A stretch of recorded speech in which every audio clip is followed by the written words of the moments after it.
नमस्कार प्रिय भक्तों, आज के अनुराग सागर के इस भाग में हम जानेंगे कि काल निरंजन और कबीर जी का क्या समझौता हुआ। धर्मदास ने कबीर साहब से कहा, प्रभु अब मुझे वह वृतांत कहो जब आप पहली बार इस संसार में आए। कबीर बोले, धर्मदास जो तुमने पूछा वह युग युग की कथा है जो मैं तुमसे कहता हूँ। जब सत्य पुरुष ने मुझे आज्ञा की तब मैंने जीवों की भलाई के लिए पृथ्वी पर पांव बढ़ाया और विकराल काल निरंजन के क्षेत्र में आ गया। उस युग में मेरा नाम अंचित था। जाते हुए मुझे अन्यायी काल निरंजन मिला। वह मेरे पास आया और झगड़ते हुए महाक्रोध से बोला, योगजीत यहाँ कैसे आए? क्या मुझे मारने आए हो? हे पुरुष, अपने आने का कारण मुझे बताओ। मैंने कहा, निरंजन मैं जीवों का उद्धार करने सतपुरुष के द्वारा भेजा गया हूँ। अन्यायी सुन, तुमने बहुत कपट चतुराई की, भोले भाले जीवों को तुमने बहुत भ्रम में डाला है और बार बार सताया है। सतपुरुष की महिमा को तुमने गुप्त रखा और अपनी महिमा का बढ़ा चढ़ाकर बखान किया। तुम तप्तशिला पर जीव को जलाते हो और उसे जला पकाकर खाते हुए स्वाद पूरा करते हो। तुमसे ऐसा कष्ट जीवों को दिया। तब सतपुरुष ने मुझे आज्ञा दी कि मैं तेरे जाल में फंसे जीव को सावधान करके सतलोक ले जाऊं और कष्ट से जीव को मुक्ति दिलाऊं। इसलिए मैं संसार में जा रहा हूं, जिससे जीव को सत्यगान देकर सतलोक भेजूं। यह बात सुनते ही काल निरंजन भयंकर रूप हो गया और मुझे भय दिखाने लगा। फिर वह क्रोध से बोला, मैंने 70 युगों तक सतपुरुष की सेवा तपस्या की। तब सतपुरुष ने मुझे 3 लोक का राज्य और उनकी मान बढ़ाई दी। फिर दोबारा मैंने 64 युग तक सेवा तपस्या की। तब सतपुरुष ने सृष्टि रचने के लिए मुझे अष्टांगी कन्या दी और उस समय तुमने मुझे मारकर मानसरोवर द्वीप से निकाल दिया था। योगजीत, अब मैं तुम्हें नहीं छोड़ूंगा, मैं तुम्हें मारकर अपना बदला लूँगा। मैं तुम्हें अच्छी तरह समझ गया हूँ। मैंने कहा, धर्मराय निरंजन, मैं तुमसे नहीं डरता। मुझे सतपुरुष का बल और तेज प्राप्त है। अरे काल, तेरा मुझे कोई डर नहीं, तुम मेरा कुछ नहीं बिगाड़ सकते। यह कहकर मैंने उसी समय सत्य पुरुष के प्रताप का सुमरन करके दिव्य शब्द अंग से काल को मारा। मैंने उस पर दृष्टि डाली तो उसी समय उसका माथा काला पड़ गया। जैसे किसी पक्षी के पंख चोटिल होने पर वह जमीन पर पड़ा बेबस होकर देखता रहता है पर उड़ नहीं पाता, ठीक यही हाल काल निरंजन का था। वह क्रोध कर रहा था पर कुछ कर नहीं पा रहा था। तब वह मेरे चरणों पर गिर पड़ा और बोला, ज्ञानी जी, मैं विनती करता हूँ कि मैंने आपको भाई समझकर विरोध किया, यह मुझसे बड़ी गलती हुई। मैं आपको सत्य पुरुष के समान समझता हूँ। आप बड़े हो, शक्ति संपन्न हो, गलती करने वाले अपराधी को भी क्षमा कर देते हो। जैसे सत्य पुरुष ने मुझे 3 लोक का राज्य दिया, वैसे ही आप भी मुझे कुछ पुरस्कार दो। 16 सुतों में आप ईश्वर हो ज्ञानी जी। आप और सत्य पुरुष दोनों एक समान हो। मैंने कहा, निरंजन राय, तुम तो सत्य पुरुष के वंश में कालिख के समान कलंकित हुए हो। मैं जीवों को सत्य शब्द का उपदेश करके सत्य नाम मजबूत करा के बचाने आया हूँ। भवसागर से जीवों को मुक्त कराने को आया हूँ। यदि तुम इसमें विघ्न डालते हो तो मैं इसी समय तुमको यहाँ से निकाल दूँगा। निरंजन विनती करते हुए बोला, मैं आपका और सत्य पुरुष दोनों का सेवक हूँ। इसके अतिरिक्त मैं कुछ नहीं जानता। ज्ञानी जी, आपसे विनती है कि ऐसा कुछ मत करो जिससे मेरा बिगाड़ हो, और जैसे सत्य पुरुष ने मुझे राज्य दिया वैसे ही आप भी दो तो मैं आपका वचन मानूंगा। फिर आप मुक्ति के लिए हंस जीव मुझसे ले जा सकते हो। तात, मैं विनती करता हूँ कि मेरी बात मानो। आपका कहना ये भ्रमित जीव नहीं मानेंगे और उल्टे मेरा पक्ष लेकर आपसे वाद विवाद करेंगे, क्योंकि मैंने मोह रूपी फंदा इतना मजबूत बनाया है उसमें उलझ कर रह गए हैं। वेद शास्त्र पुराण स्मृति में विभिन्न प्रकार के गुण धर्म का वर्णन है और उसमें मेरे 3 पुत्र ब्रह्मा विष्णु महेश देवताओं में मुख्य हैं। उनमें भी मैंने बहुत चतुराई का खेल रचा है कि मेरे मत पंथ का ज्ञान प्रमुख रूप से वर्णन किया गया है, जिससे सब मेरी बात ही मानते हैं। मैं जीवों से मंदिर देव और पत्थर पुजवाता हूँ और तीर्थ व्रत जप और तप में सबका मन फंसा कर रखता हूँ। संसार में लोग देवी देवों भूत भैरव आदि की पूजा आराधना करेंगे और जीवों को मार काट कर बलि देंगे। ऐसा अनेक मत सिद्धांतों में से मैंने जीव को बांध रखा है। धर्म के नाम पर यज्ञ होम नेम और इसके अलावा भी मैंने अनेक जाल बुन रखे हैं। अतः ज्ञानी जी, आप संसार में जाएंगे तो जीव आपका कहा नहीं मानेंगे और वो मेरे मत फंदे में ही फंसे रहेंगे।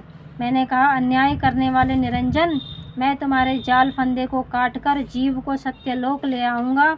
जितने भी माया जाल जीव को फंसाने के लिए तुमने रच रखे हैं, सत शब्द से उन सब को नष्ट कर दूंगा। जो जीव मेरा सार शब्द मजबूती से ग्रहण करेगा, तुम्हारे सब जालों से मुक्त हो जाएगा।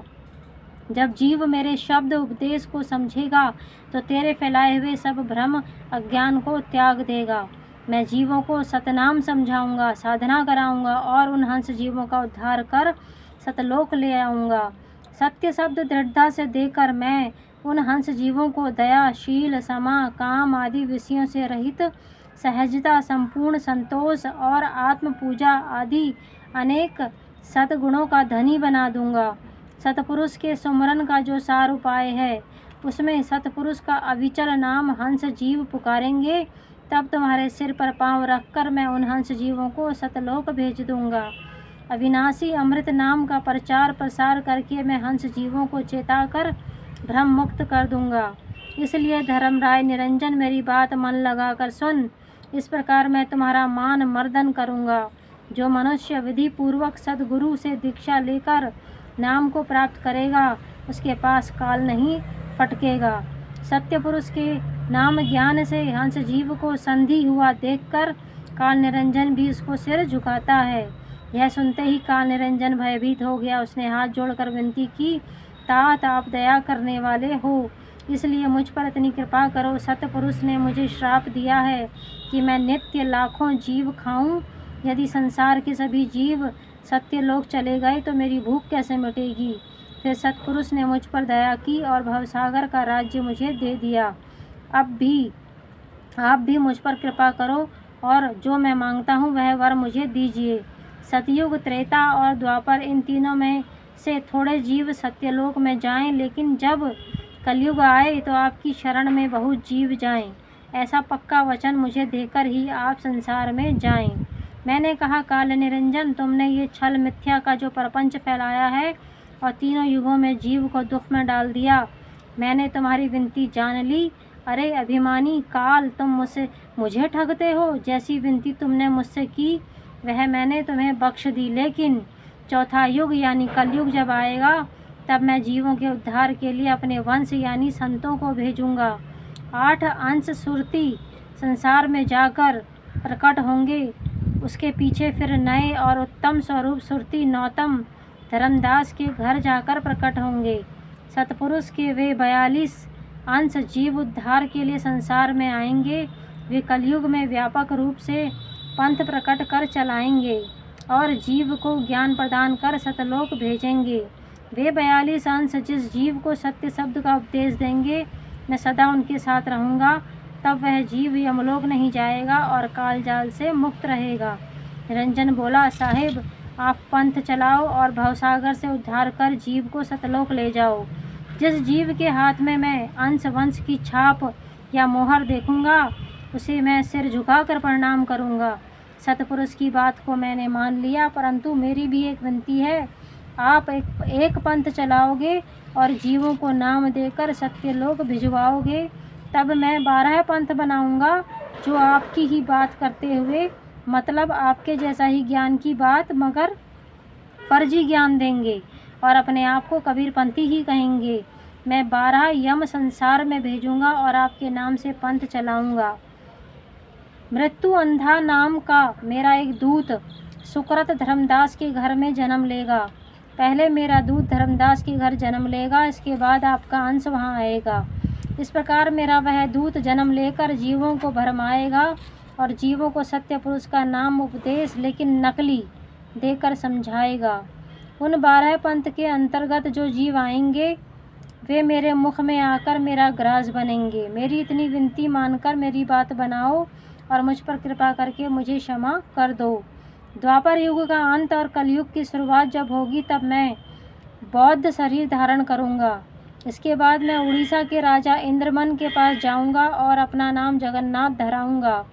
राजा इंद्रमन जब मेरा अर्थात जगन्नाथ मंदिर समुद्र के किनारे बनवाएगा, तब उसे समुद्र का पानी ही गिरा देगा उससे टकरा कर बहा देगा। इसका विशेष कारण यह होगा कि त्रेता युग में मेरे विष्णु का अवतार राम वहाँ आएगा और वह समुद्र से पार जाने के लिए समुद्र पर पुल बांधेगा। इसी शत्रुता के कारण समुद्र उस मंदिर को डुबो देगा। अतः ज्ञानी जी, आप ऐसा विचार बनाकर पहले वहाँ समुद्र के किनारे जाओ। आपको देखकर समुद्र रुक जाएगा, आपको लांघ कर समुद्र आगे नहीं जाएगा। इस प्रकार मेरा वहाँ मंदिर स्थापित करो। उसके बाद अपना अंश भेजना। आप भवसागर में अपना मत पंथ चलाओ और सत्य पुरुष के सतनाम से जीवों का उद्धार करो और अपने मत पंथ का चिन्ह छाप मुझे बता दो। तब सत्य पुरुष का नाम भी सुझा समझा दो। बिना इस छाप के जो जीव भवसागर के घाट में उतरना चाहेगा वह हंस के मुक्ति घाट का मार्ग नहीं पाएगा। मैंने कहा, निरंजन, जैसा तुम मुझसे चाहते हो वैसे तुम्हारे चरित्र को मैंने अच्छी तरह समझ लिया है। तुमने 12 पंथ चलाने की जो बात कही है वह मानो तुमने अमृत में विष डाल दिया है। तुम्हारे इस चरित्र को देखकर तुम्हें मिटा ही डालूं और अब पलट कर अपनी कला दिखाऊं तथा यम से जीव का बंधन छुड़ाकर अमर लोक ले जाऊं। मगर सतपुरुष का आदेश ऐसा नहीं है। यही सोचकर मैंने निश्चय किया है कि अमर लोक उस जीव को लेकर पहुंचूंगा जो मेरे सत्य शब्द को मजबूती से ग्रहण करेगा। अन्यायी निरंजन, तुमने जो 12 पंथ चलाने की मांग कही है वह मैंने तुमको दिया। पहले तुम्हारा दूत धर्मदास के यहाँ प्रकट होगा, पीछे से मेरा अंश आएगा। समुद्र के किनारे मैं चला जाऊंगा और जगन्नाथ मंदिर भी बनाऊंगा। उसके बाद अपना सत्य पंथ चलाऊंगा और जीवों को सत्यलोक भेजूंगा। निरंजन बोला, ज्ञानी जी, आप मुझे सत्य पुरुष से अपने मेल का छाप निशान दीजिए। जैसी पहचान आप अपने हंस जीवों को दोगे, जो जीव मुझको उसी प्रकार की निशान पहचान बताएगा उसके पास काल नहीं आएगा। अतः साहिब, दया करके सत्य पुरुष की नाम निशानी मुझे दो। मैंने कहा, धर्मराय निरंजन, जो मैं तुम्हें सत्य पुरुष की मेल की निशानी समझा दूं तो तुम जीवों के उद्धार कार्य में विघ्न पैदा करोगे। इसलिए इस चाल को मैंने समझ लिया। काल तुम्हारा ऐसा कोई दाव मुझ पर नहीं चलने वाला। धर्मराय, मैंने तुम्हें साफ शब्दों में बता दिया कि अपना अक्षर नाम मैंने गुप्त रखा है। जो कोई हमारा नाम लेगा तुम उसे छोड़कर अलग हो जाना। जो तुम हंस जीवों को रोकोगे तो काल तुम्हें रह नहीं पाओगे। धर्मराय निरंजन बोला, ज्ञानी जी, आप संसार में जाइए और सत्य पुरुष के नाम द्वारा जीवों को उद्धार करके ले जाइए। जो हंस जीव आपके गुण गाएगा मैं उसके पास कभी नहीं आऊँगा। जो जीव आपकी शरण में आएगा वह मेरे सिर पर पाँव रखकर भवसागर से पार होगा। मैंने तो व्यर्थ आपके सामने मूर्खता की तथा आपको पिता समान समझकर लड़कपन किया। बालक करोड़ों अवगुण वाला होता है परंतु पिता उनको हृदय में नहीं रखता। यदि अवगुणों के कारण पिता बालक को घर से निकाल दे फिर उसकी रक्षा कौन करेगा। इसी प्रकार मेरी मूर्खता पर यदि आप मुझे निकाल देंगे तो फिर मेरी रक्षा कौन करेगा। ऐसा कहकर निरंजन ने उठ शीश नवाया और मैंने संसार की ओर प्रस्थान किया।